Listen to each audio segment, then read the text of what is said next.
জল্পনা বাড়ে তিনটি সরকারি কমিটি থেকে হঠাৎই দেবের ইস্তফা এবং এই নিয়ে জল্পনা তৈরি হয়েছে কি কারণে লোকসভা ভোটের আগে এইভাবে তিনটি কমিটি থেকে ইস্তফা দিলেন দেব। বীরসিংহ উন্নয়ন পর্ষদের ভাইস চেয়ারম্যানের পদ, ঘাটাল হাসপাতালের রোগী কল্যাণ সমিতির চেয়ারম্যান পদ এবং ঘাটাল রবীন্দ্র শতবার্ষিকী মহাবিদ্যালয়ের সভাপতি পদ থেকে ইস্তফা দিলেন তিনি। কেন হঠাৎ তিনটি সরকারি কমিটি থেকে ঘাটালের তৃণমূল সাংসদের পদত্যাগ? এখনো পর্যন্ত এই ইস্তফা নিয়ে দেবের কোনো প্রতিক্রিয়া পাওয়া যায়নি। দেবের পাঠানো তিনটি পদত্যাগ পত্র এসেছে, জানানো হয়েছে জেলা শাসকের দফতর সূত্রে।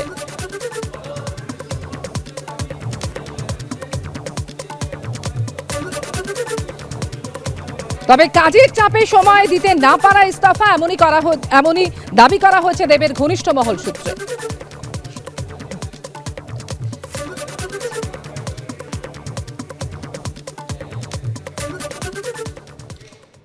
আর এই নিয়ে খড়গপুর সদরের বিধায়ক হিরণ চট্টোপাধ্যায় তিনি কি বলছেন রাখবো আপনাদের সামনে।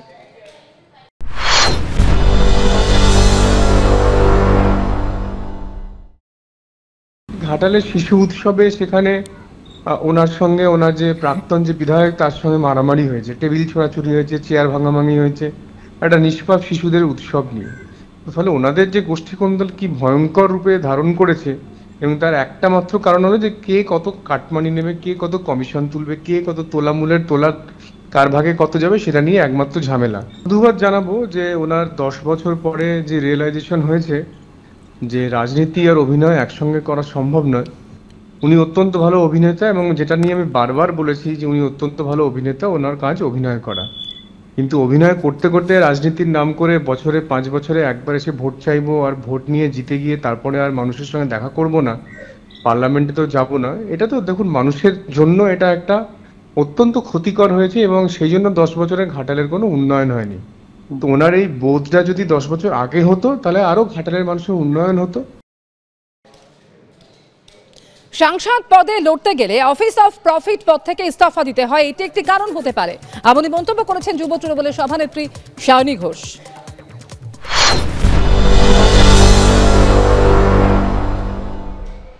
আমার যতদূর ধারণা ওই অফিস অফ প্রফিট বলে একটা জিনিস হয়, কেউ সাংসদ পদে লড়তে গেলে বা অন্য কোনো গুরুত্বপূর্ণ নির্বাচন লড়তে গেলে অনেক অফিস অফ প্রফিট থেকে রিজাইন করতে হয়। তো আমার ধারণা এটা একটা কারণ হতে পারে যেটার জন্য দেব করেছেন। ইন্টারনাল কি বিষয় আছে এটা দেব ছাড়া আমার মনে হয় আর কেউ খোলসা করে বলতে পারবে না। তবে আমি যতদূর দেবকে চিনি এবং দলের সঙ্গে দেবের সম্পর্ক আমি জানি, আমার মনে হয় না তৃণমূল বা তৃণমূলের সমর্থকদের কোনো চিন্তার কারণ আছে।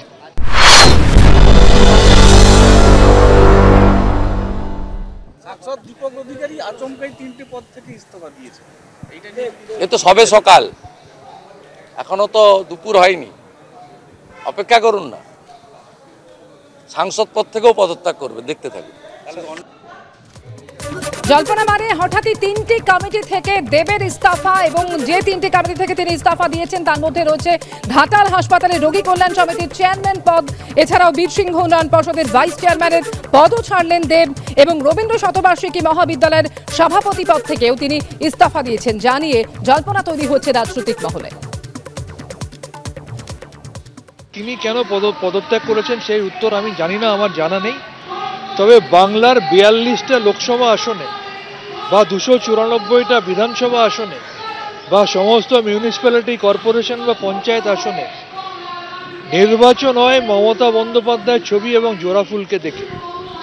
সুতরাং আগামী দিনেও মমতা বন্দ্যোপাধ্যায়ের ছবি এবং জোড়াফুলকে সামনে রেখে তৃণমূল নির্বাচনে যাবে এবং মমতা ব্যানার্জিকে দেখেই বাংলার মানুষ তৃণমূল কংগ্রেসের জোড়াফুলে উজাড় করে ভোট দেবে। দেবের ফিল্মে সিনেমাতে গরু পাচার এবং কয়লা পাচারের টাকা লগ্নি হয়েছে বলে দেবকে ডেকে পাঠানো হয়েছিল কেন্দ্রীয় তদন্তকারী সংস্থার পক্ষ থেকে। তখন যে কথাটি আমি বলেছিলাম সেই কথাটি আবার রিপিট করছি, সৎ সঙ্গে স্বর্গবাস, অসৎ সঙ্গে নরকবাস। দেব ভালো ছেলে, কথাবার্তাও ভালো, লোকসভাতে আমার সাথে দেখা হলে কথাবার্তা হয়। আমি তাকে শুধু এটুকুই বলবো যে অসৎ সঙ্গ ত্যাগ করা উচিত, তাহলে নরকবাসের চান্স অন্ততপক্ষে থাকবে না। স্বর্গ পাবে কিনা জানি না, কিন্তু অন্ততপক্ষে নরকবাসের গ্যারান্টিটা থাকবে না। দেবের সাথে যতদূর আমি কথা বলে বুঝেছি তার আগামী দিনে ভোটে দাঁড়ানোরও ইচ্ছে নেই, কোনো ইচ্ছে ছিল না। আপনারা দেখেছিলেন ববি হাকিমের একটি ভিডিও লিক হয়েছিল যেখানে ববি হাকিম বলছেন যে দেবকে জোর করে দাঁড় করিয়েছিলেন মুখ্যমন্ত্রী। এবারও প্রেশার দিচ্ছে মুখ্যমন্ত্রী তাকে দাঁড় করানোর জন্য, কিন্তু তার ইচ্ছে নেই যে তিনি ভোটে দাঁড়াবেন। সুকান্ত মজুমদারের বক্তব্য আপনারা শুনলেন। আর সুকান্ত মজুমদারকে আক্রমণ করে পাল্টা ফিরহাদ হাকিম বলছেন বিজেপির সঙ্গে যারা থাকে তারা নরকে থাকে।